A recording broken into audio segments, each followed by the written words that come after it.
नीचे से आवाज़ें आ रही हैं, लेट्स गो सी के नीचे क्या हो रहा है। ये खूबसूरत से फ्लावर्स सना और उसामा अच्छा ने जी, भेजे थे। ब्रेकफास्ट ब्रंच लाया लाया था हमारा उसे ब्रंच लंच हमारे लिए, और फिर मैंने जैद ने बाहर बैठ के मदर्स डे फ्रॉम मसूद और ये एंड लाया मसूद लेके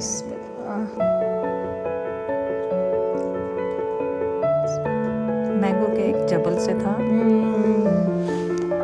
तो ये इस तरह से है, और इसके लिए मैंने ईयर रिंग्स आज 2 तरह के चूज़ किए हैं। तो ये बड़े खूबसूरत से हैं, बिल्कुल छोटे से हैं ईयर रिंग्स, हालांकि नज़र नहीं आते लेकिन मुझे शौक होता है पहनने का। मोस्ट प्रॉब्ली मैं इसके साथ जाऊंगी, लेकिन मेरे पास एक बड़े ही फैंसी किस्म के भी हैं। अच्छा, ये इस तरह से आए हैं, लेकिन आप इनको इस तरह से निकाल के अलग से खाली बटरफ्लाई भी पहन सकते हैं। तो मुझे लग रहा है ये टू मच लग रहा है। मैं पहन रही हूँ ये वाले ईयर रिंग्स छोटे छोटे से, और ज्वेलरी में वही सेम ज्वेलरी है इसके साथ। तो आज मेरा है इरादा ब्लैक वॉच पहनने का। साथ में पर्स में मेरे पास ब्लैक पर्स है। जूतों में मेरे पास 2 ऑप्शन थे, लेकिन